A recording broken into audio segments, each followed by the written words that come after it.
Bonjour à tous, bienvenue pour cette... Good morning, everyone, and welcome to this session about feeding people. I'm Dominique SEUX from France Inter and Les Échos. Obviously, it's a very wide topic. It's true that it's a very changing situation. For the past few years, we had thought that the issues of feeding the global population was no longer an issue. It made sense. But for the past few months, we've seen that things have changed, including in Europe, which obviously was unexpected. And then behind that, we have the huge issue of climate change and the huge need for an action to take part in collective feeding, and with the big issue, how much can we pay for that? Obviously, we haven't got the same means in developing and developed countries. To talk about that, we have a number of eminent personalities. We have Caroline Poultier, Executive Director of Milk Products Interprofession, Hafez GHANEM, who's one of the vice presidents of the World Bank, in charge of Eastern and Southern Africa. He's French and Egyptian, and he will give us the pleasure of speaking French. Next to him, we have Cécile BÉLIOT, who has been CEO of the Bell Group for the past few months. It's a family company with about 20 big brands that we all know, and about 4 billion in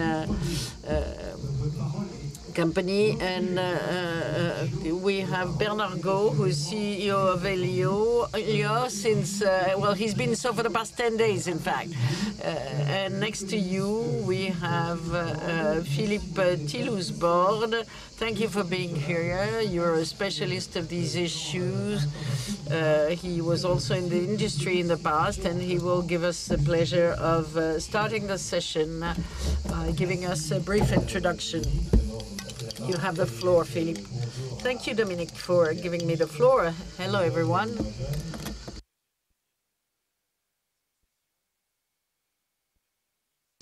It's my pleasure to start the session. As Dominique said, it's a big challenge that we have to face, this topic of our ability to feed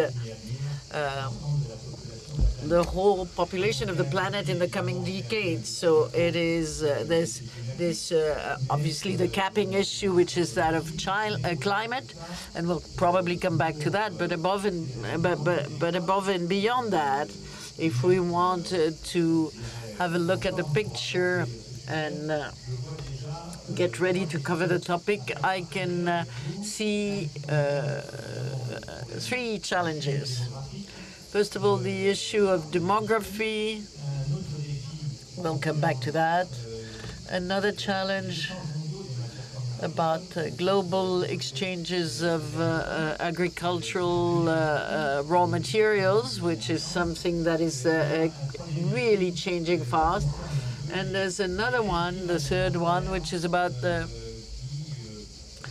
feeding habits of individuals, which have changed with the social transformation, and the food industry has a very big role to play. So, based on this, we're going to present the situation, and then we'll come back to a number of solutions.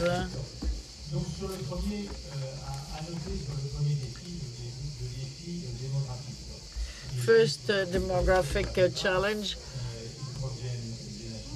You know most of the figures from the UN. 7-something billion inhabitants on the planet. That's an estimate. We could be 8 in 2030 and at least 9.7 billion in 2050. So this is a huge growth of the population, and this huge growth is obviously not uniform. It's not the same everywhere on the planet. If we were to summarize things simply, the strongest growth of the population will take place in Africa and in Asia, Southeast Asia in particular. In other areas like Asia, like China, for example, the situation will be different, which leads me to say that in some areas of the world, there will be a reduction in the population, and they will not have the same rate of growth. I'm thinking in particular about North America and Europe. For Europe, if you talk about Poland or Russia, which are really topical countries, the demographers predict a reduction in the population, and the same for North America. At the same time, you have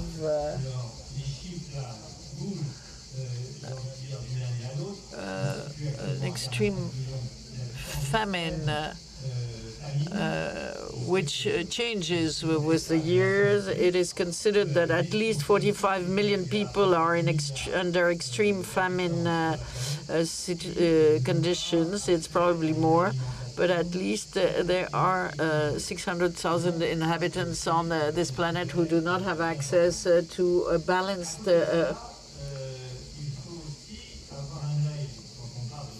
feeding system. And then you have to have a look at the demography of the farmers' population. Will we have enough farmers?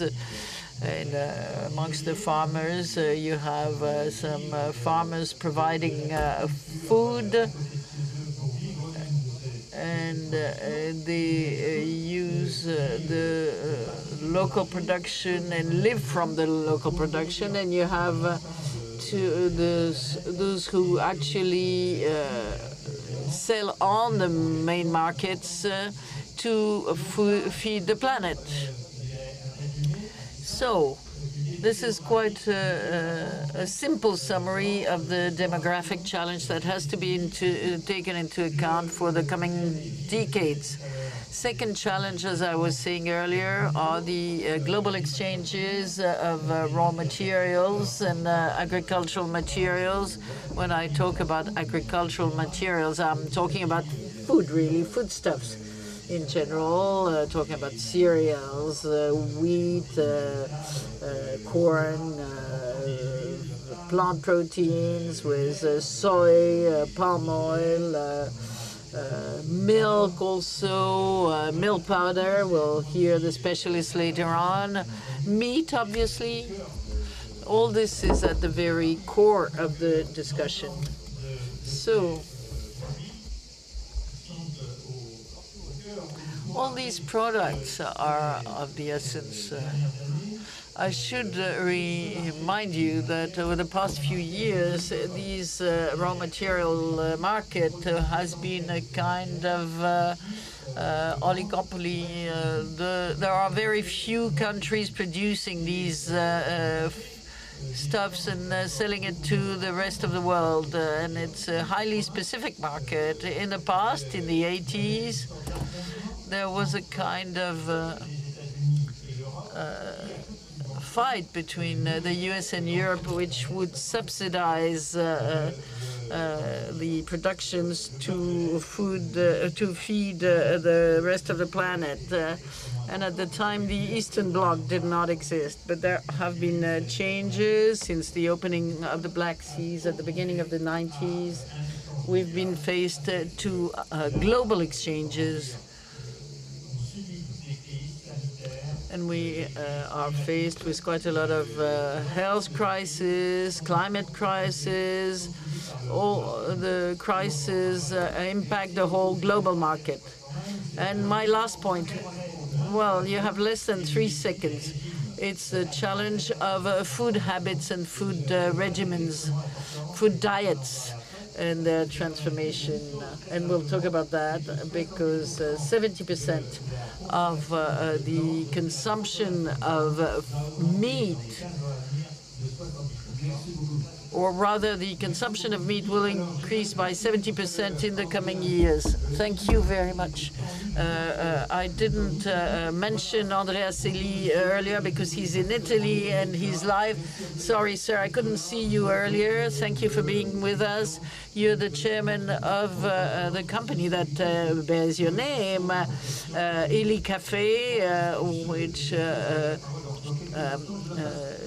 burns and produces coffee. But right now I'll give the floor to Hafez GHANEM from the World Bank to tell us about the challenges, the actual coming challenges for the next few months. Each of you will have 3.5 minutes, and you have a clear clock. Okay, I'll try to make it, but it's going to be difficult, says Mr. GHANEM. Well, thank you very much, Dominique. 3.5 minutes to try and describe 4 points. Dominique and Philippe mentioned challenges, the challenge of food safety, and the challenge, in fact, the most important food challenge at present it takes place in Africa. Yesterday, I was looking up at the last figures of the global alimentary program. 105 million people are under acute food stress. And a few years ago, it's a huge increase because there used to be 30 million not so long ago.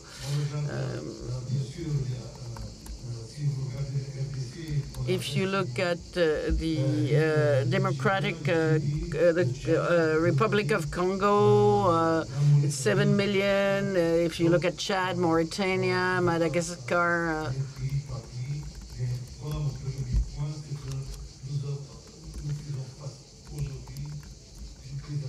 So, in short, we're faced with a huge food crisis, especially in Africa, and these are the figures from the World Food Programme.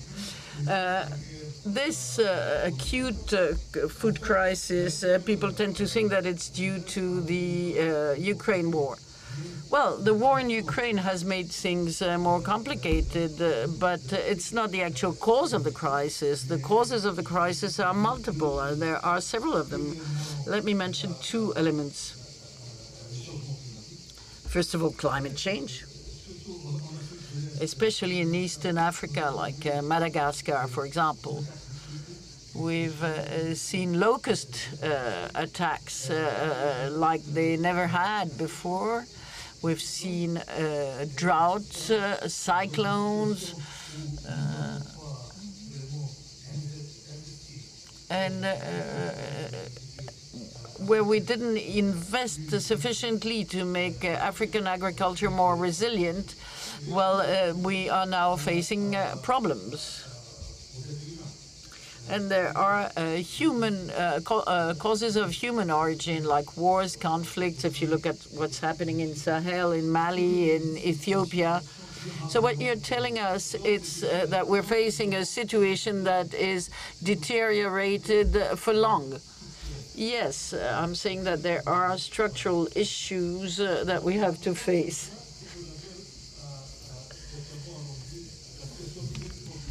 And the war has made the situation more complicated.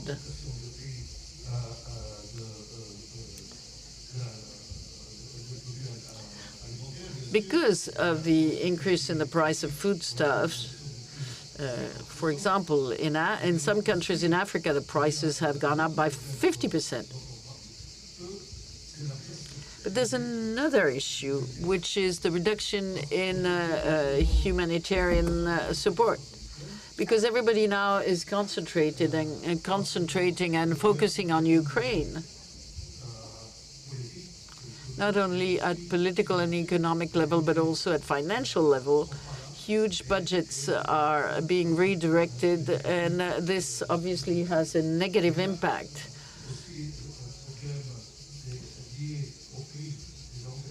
There's also the problem of the price of fertilizers.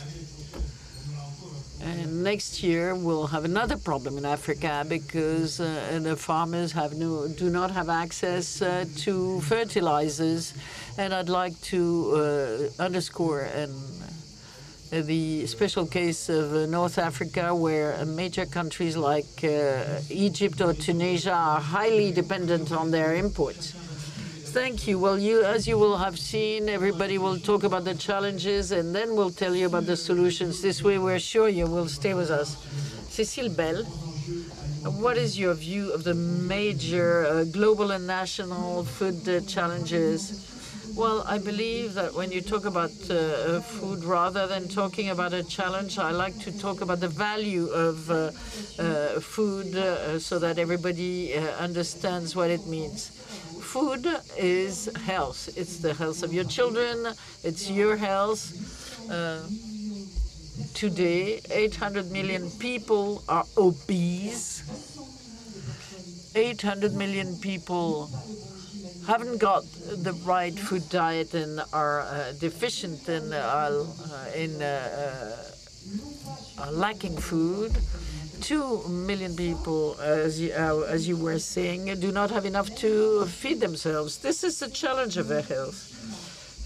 Food is the challenge linked to climate. I don't know if everybody realizes when you talk about climate. This morning at 10 there was another panel, and every time people talk about climate, but they only talk about energy transition. As a company, I don't know how I can move this, but maybe as a company, but not as an individual. But food, agriculture, all the way to the plate, that represents 1/3 of carbon emission. It's more than all transportation. When do we talk about this topic? Individually, I can change what I put in my plate, on my plate. And this is up to me. The third challenge of food is the well-being of those who nourish us and feed us. Personally, I don't feed anyone.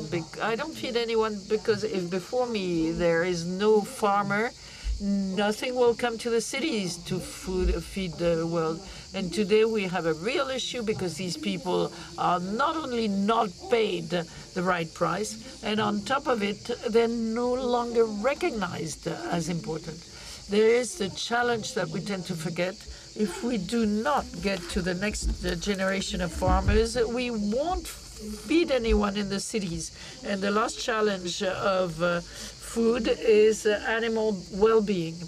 If we are concerned about the way the animals we eat are treated, this will be good. Some people see it as a challenge. I see it as a real value. What is the price and the true value of all that? And this is how we should ask the question. And I believe this is something we should talk about more often, more in the media, more at school, and then it will be part of the solution. I feel you're upset. You clearly feel we're not talking sufficiently in the public discussion in the media. You feel that you're really understating this. Yes, because everybody has an impact. It's incredible. Every day you go and shop for your food.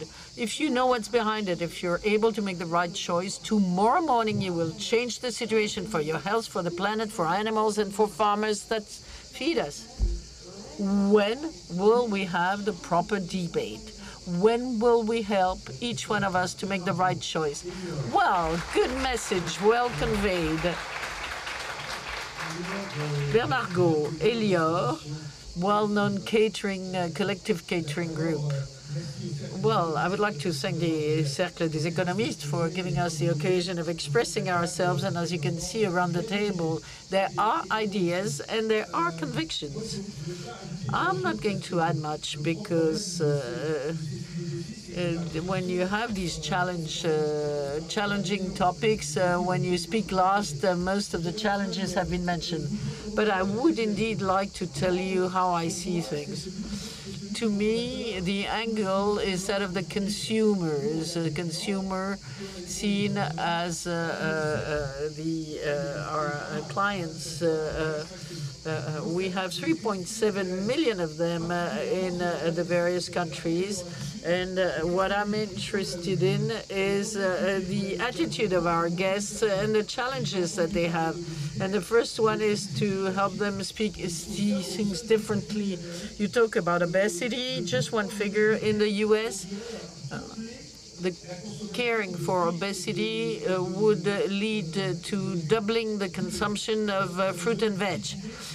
So you get an idea of the challenge, really. Obviously, there's the issue of proteins, of sustainability that my colleagues have mentioned already. The second issue is that we're going to find different sources, as Mr. GHANEM said. It's not just a famine in Africa or Asia. It's Asia and Africa as places of production. What can we do for that? Let me give you an example. The price of energy is very important because if the price of energy were to drop, not easy at present, but if it were to drop, Africa could become a major agricultural producer. Third topic, you have to produce the food and sell it differently. We haven't talked about it, but we have the issue of transparency, traceability, fertilizers. What do we do if we produce differently? There's a probable drop in the margins of intermediaries because there'll be more transparency. So that's a major challenge. And a last point, which is more of a public policy issue, the rules for trading will be different with the intervention of governments and subsidies, and with these four challenges we can cover all the discussion, I believe. What does the catering market represent in the market for food consumption? I haven't got the figure in mind. I would say that in France we feed 1.1 million guests every day. It represents 30%, I'm told here. So you have some power in the choices you make to get the market moving. Yes, and we'll talk about that when we talk about the solutions. Caroline Lepoultier, you're in the dairy profession. Yes, absolutely. Thank you. Last year, I was lucky enough to be able to testify here about the approach of societal responsibility, CSR, of the dairy producers. And I was, when I was coming out, I saw someone, a farmer from Cantal, a cattle breeder, who said, but I feed people also, not only in France, but in other countries.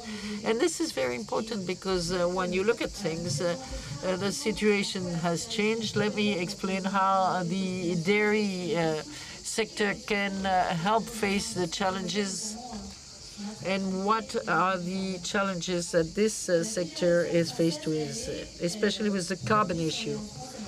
In France, we produce milk, we process it fully, and we export 40%, 30% in Europe, 10% in the rest of the world, and we contribute to feeding the population while helping some rural areas to live, especially breeders in France, and over 700 companies, both SMEs and huge corporations who are flagship companies of the dairy industry at international level. These companies, we've talked a lot about reindustrialization over these past 2 days. These companies are present in France. The milk or dairy companies cannot be delocated like many in the food sector. And we've seen it in the defense of food sovereignty. Some sectors, for example, in the COVID crisis, were able to get organized so that consumers had, there was no products missing. and to get organized. But it's a sovereign sector, and it's not a word in vain. This had to be built, and we had to secure the channels and not just focus on local elements.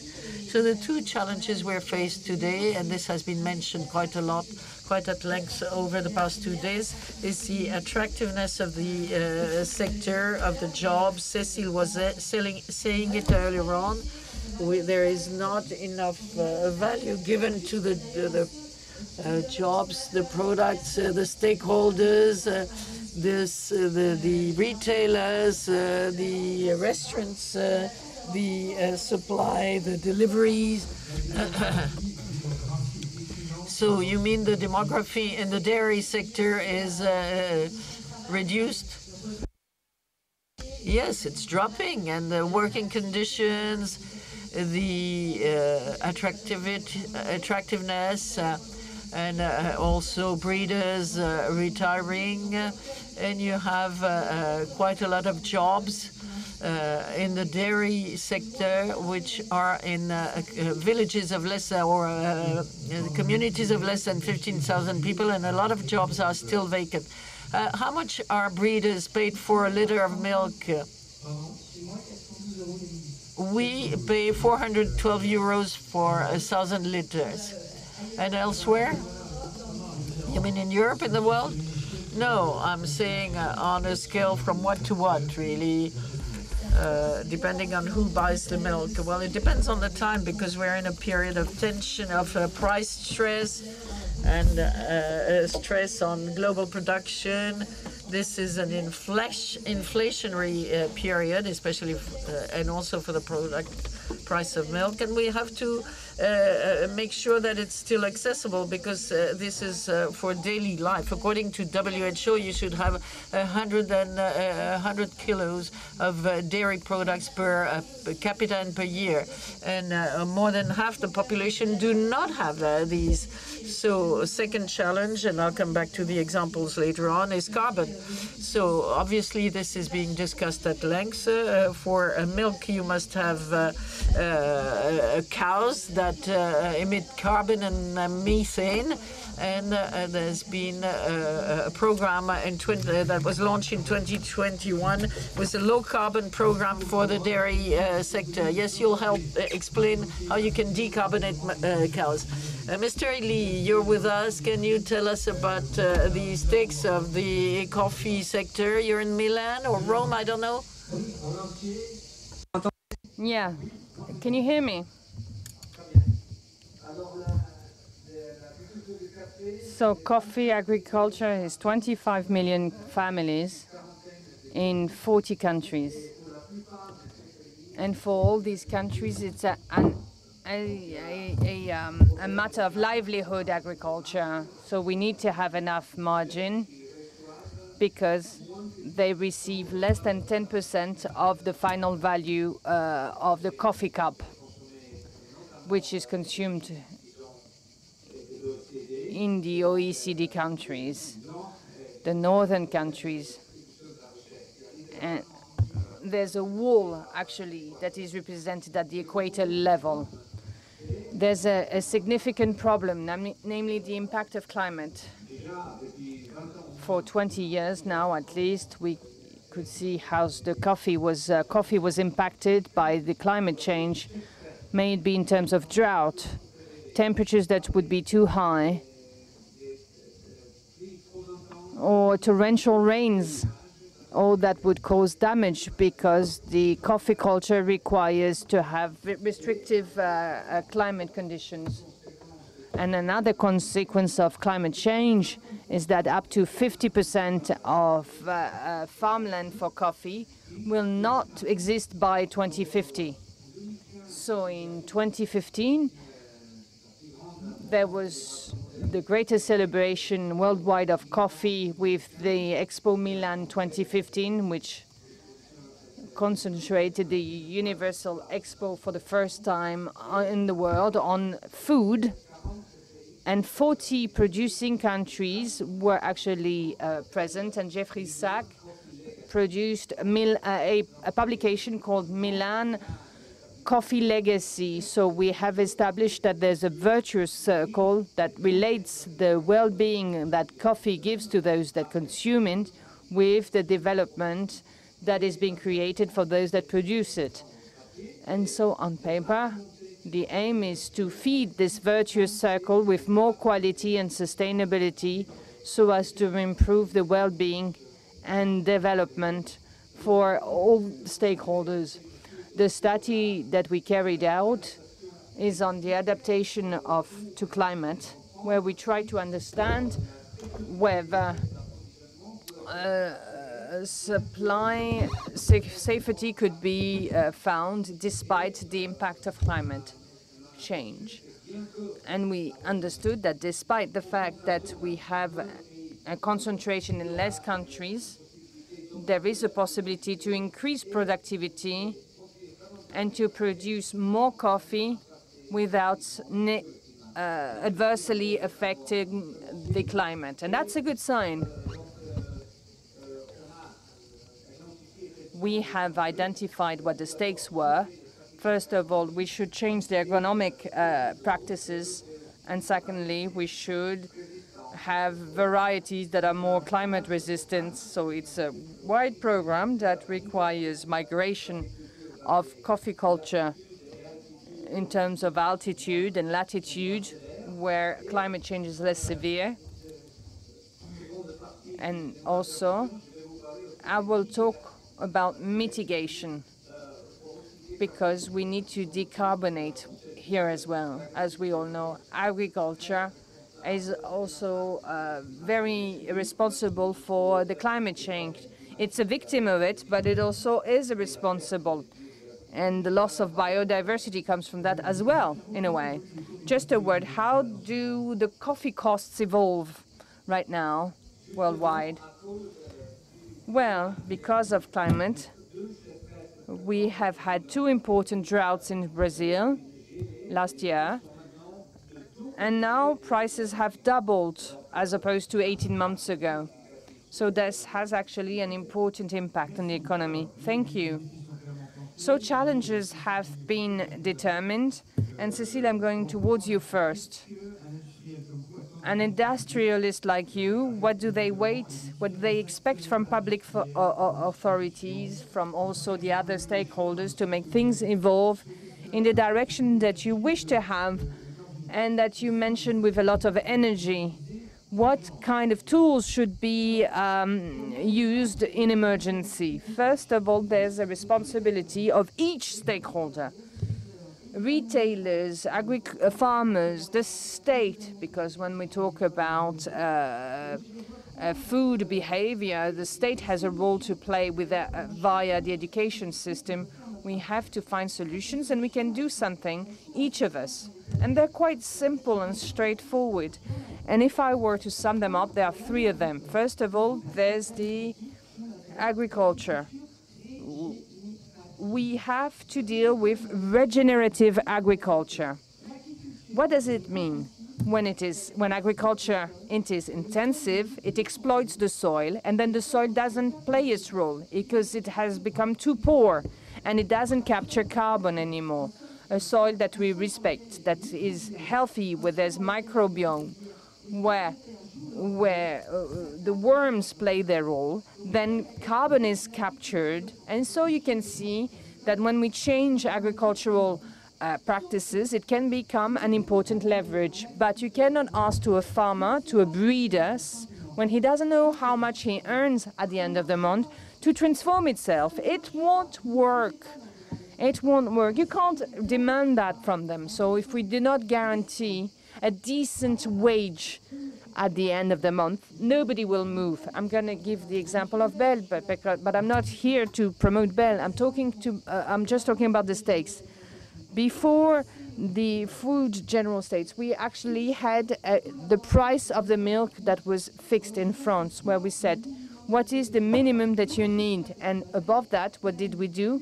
We put a premium to have actually have a pasture dairy, pasture milk, because this is important, where we have healthy milk, and then to have non-GMO milk, not to feed the crows with GMO, because we wanted to actually feed the cows as they should. 80% of the feed of cows in Europe, it comes from Brazil. It doesn't work. And they've done it, the breeders. They've done it in 1.5 years. So how about the consumers? Because the prices have gone up. So do the consumers follow you? Of course, it costs more. We have to do our share. And then second element, the food behavior, the food consumption behavior. Well, I'm going to give you a few figures. You all should know about it. In the G20 countries, why am I talking about the G20 countries? Well, because as for the others, the developing countries, they should have access to protein. It's important for the brain to develop, for children.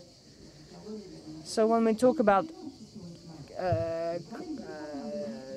the problem lies with the G20 countries. It's actually Asia, because they are vegetarians.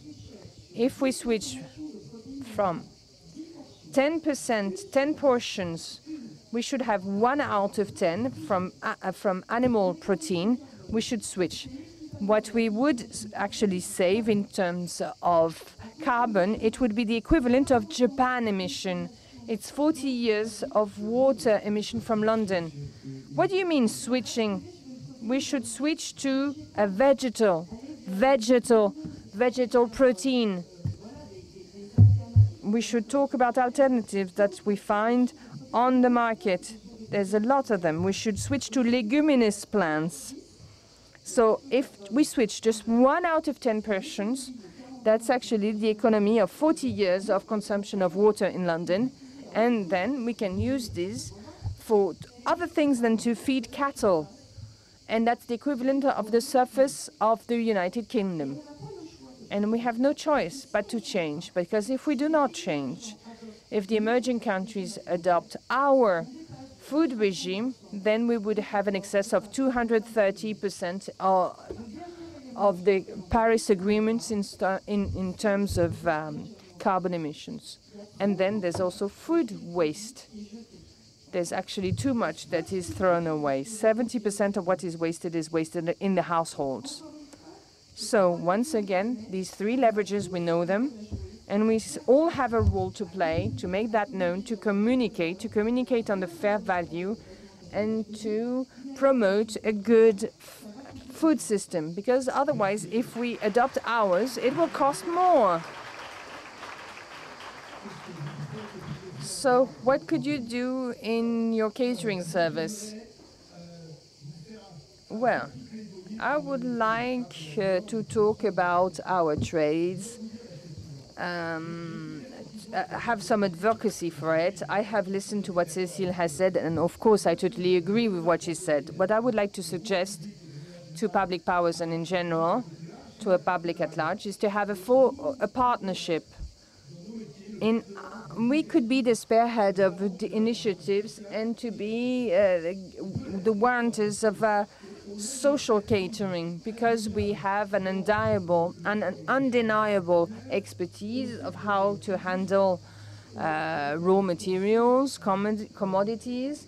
We know how to do it at the fair price. We know what is good for the health. And actually on this aspect, we are actually having an important experiment in Spain and France on the education of young children on food regimes, something which we do for free in your schools, in our schools. We can actually find the right guidelines to what is good for the planet in the amount of 20%. And we can have also inflation amortization instruments with good meals. And we can also decide together, collectively, on the right production and supply chain. We can't do that on our own. We need to have a partnership. We need that our customers, which are public authorities, companies, and so on, clients, these clients should help us to do our job, may it be in the public or the private sector. But I think we can be very efficient, and we can give a lot of impetus in this, and we can speed up these changes as Cécile has explained. Thank you. Thank you. Caroline de Poultier, you have the floor. Yes. Amongst the solutions, and that's actually the asset that we have, because we have actually a stream system like for the agricultural system, we can share among all the links to the distributors and to the others the challenges, but also the solutions. I wanted to say a few words on attractiveness. I would like to insist upon carbon, the attractiveness of our stream, of our sector, industry.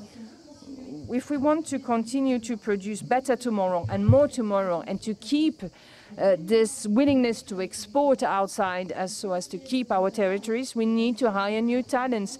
And we're trying to have innovative initiatives such as the one I'm going to mention. It's important to promote new territories, new models. There's actually a breeder from Isère and an influencer that never got out of his neighborhood. He was invited to go to the farm, and they had gone down to the sofas. They had done a barbecue together in the city, and it was actually very friendly. And they saw that it had actually induced some kids to enroll for an agricultural school. And that is good, because people who might not have any contact with each other, they should actually meet around products, around values, around sharing values, and that's what is all about in our stream. And as for the carbon impact, I could talk for hours about it. We had a product that we had actually launched during COP21 10 years ago. We should have a common collective stake like this, and we need to have a benchmark that would be common. And this is why we actually drafted this benchmark. For each breeder, they should actually measure their own progress in their own farm. And then afterwards, we can have a ranking, and we can have a dialogue with the NGOs. That's the last part of what I want to say. We should also share more with all the stakeholders. The environmental protection NGOs are one of them. And this is what we're going to try to do it in the Sarthe. We're going to bring NGOs there to show all the progress that has been made in terms of carbon impact mitigation. Thank you very much. So, do you hear me? Yeah? Can you hear me? Yes? Yes? So I totally support what was said by the CEO of Bell Group on regenerative agriculture and the change of nutrition. Because to have a good climate change mitigation approach after 2015, I actually wondered how we should decarbonate our industry, because this is what we should all do by 2050. And since 2/3 of the carbon emissions from the food industry and coffee come from the agriculture, and bearing in mind that the agricultural part is also that can sequestrate carbon with regenerative agriculture, as was mentioned, we can have a carbon negative outcome. If we complement it with natural reserves, we can have an agricultural and ecological approach, which is also promoted by the World Food Organization of the UN. And this could be actually improved with natural reserves so that we could have more biodiversity, more water resources, and also have a reduction in terms of temperatures, because we would create shade and there would be more evaporation of plants. And this is why I actually decided to embrace a virtuous agricultural model, because we can have insets, we can compose parts from the industry, we can sequestrate it in the agricultural part, and we can have an approach where we can have circular decarbonation, which is the opposite of offsetting. It's not a matter of offsetting with the sequestration in other streams. This is not what we want to do. So the third pillar is to have the IPCC has always recommended for a co-benefit. That's health, actually, because if the bet is to demonstrate that all products that are cultivated in a regenerative way are also healthier. There's also an immediate response, which is quite straightforward. Bearing in mind that regenerative agriculture uses less agrochemicals, there'll be less residues, and that would be healthier for our health. But the bet is also to demonstrate that there's a higher percentage of components that are good for the health, that are beneficial for the health. We know that the biodiversity is important because we create phytochemicals that are good for the health, that are anti-inflammatory, antioxidants, and the concentration of these phytochemicals, which are good for the health, are higher if we have regenerative agriculture. We also have experimental plantations in Ethiopia and Guatemala that were actually made to study these phenomena. We are trying to study all the ins and outs from a practical point of view on these coffee plantations, and we try to transmit the knowledge to all the coffee cultures on these clear practices. And from an analytical point of view, we're starting to prove that some of the components of coffee that are known to be responsible and good for the well-being of those that produce it, because we know that when we drink coffee, we actually live longer. These components are more present if this coffee is made in a regenerative way. We could listen to you for hours, but unfortunately, we're running out of time, so I have to give the floor to Hafez GHANEM, but I would like to see the number of questions because we'll have 10 minutes to ask questions. How many will we have? 1, 2, 3.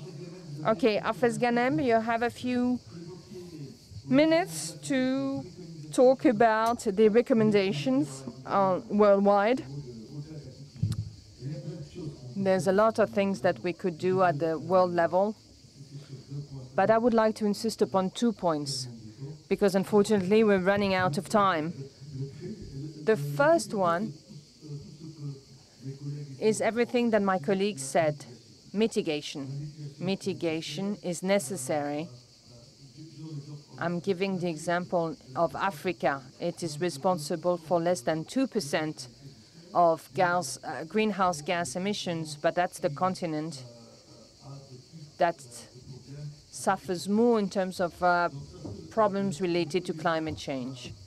So that's an important point. Then second point that I would like to highlight is the importance of investing in agriculture in the South and in Africa especially. We should invest there, not only because we need financial needs, but we need also transfer of technologies. This is important to improve agriculture, to have a more resilient agriculture. And then I have to say that I've been working for many years, and I can see a net drop in Western investments. Everywhere you go in Africa, you'll see Chinese investing. You'll see Indians, Turkish people investing, but French people are investing less and less. Same thing for Germans, for British people. And so this is something we have to change. That's a very clear message, something that we should actually... So Q&A, yes. questions and answers. To whom are you asking the question? And please go straight to the point. Thank you for your inputs. I would like to react as to what Mrs. BÉLIOT said. I totally agree. Food industry is not well represented nowadays, but as a consumer, we don't have a lot of information to have enlightened decisions. We were talking about eco scores, for instance, but I think that industrialists have the responsibility to transfer some of their knowledge on carbon captation and sequestrations for consumers to be more enlightened. Answer. I totally agree with that. And this is why when we were talking about solutions, the state can play a role, the schools can also play a role. We could, depending upon balanced menus, depending upon the carbon emissions in schools, in local authorities, in universities, and so on. I don't know if you know how it's the media investment that are put each year to only talk about prices only. So we wonder why every time we talk about food, we talk about price, because this is the only thing we talk about. If this investment should be 1/3 and we use it to have the right choices. Coop, for instance, is the leading distributor in Denmark. Do you know what they proposed? Since we all have loyalty cards, when they shop there, they all have the information, all the data on the average basket that they have bought there. And what is pushing consumers now, depending upon their basket, they say, okay, this is how you could improve your food, your nutritional basket, because you've bought fatty products or sweet products, and they're even giving recipes, and also they're giving the carbon impact. This is why we have leverages. Philippe, one word on that. One word. As the president of Malim, which is aiming at setting up a data set on food, on nutritional quality that should be reliable, because there are a lot of mistakes that are being made, that are being committed on these large public data such as Nutri-Score, for instance. We have some reluctance today, not coming from Cécile BÉLIOT, of course, but from a lot of industrialists and also with GMS. So I really like the question, and we should do a lot of things with the media, because law should be abided by. A common good exists on digital data accessible to all on food, and they should be reliable. We'll go quicker because we have 7 minutes left. Thank you. Thank you for this presentation. I would like to go back to the presentation that Cécile has made. You've said that agriculture is 1/3 of greenhouse gas emissions, but I would like to specify that according to the UN food, to the FAO, we should actually be more efficient than buying bio-local when breeding, cattle raising actually requires a lot of water. You say that we should switch. What did the panel think about the alternative on cellular agriculture and the production on alternative agriculture? I think we should end at 12:10. So are you unhappy? Well, you're unhappy. The public is unhappy about finishing earlier, but we'll definitely obey. So a sentence for each of you. Yes, obviously we should have a more vegetal regime. Half of the plate should be only fruit and vegetable. We have to help people. The problem about food is a matter of culture. And since it's cultural, we've been used to it, but there's a lot of alternatives, but we don't know how to do that. We have brands, and with their brands, actually, it gives the consumer the willingness to buy. Obviously, we have to reduce the impact of cattle raising on climate. Of course, we should do that. We should give access to Africa to the protein that they don't have. And us, as a wealthy country, we should also do our part. We should actually offer savory, tasty meals and education. So my wrap-up sentence is that we should give an enlightened decision, a choice to everyone, and take care of carbon captation, soils, the animal and vegetal nutrition. I would like to say two things. One point only. You can't imagine how much pressure I have on my shoulders. I agree. It is a matter of culture. It's cultural, the way we eat. And especially here in France, there's animal protein everywhere. And I know that Philippe Tellisbourg has set up an initiative on this point for the development of vegetal, of plant protein.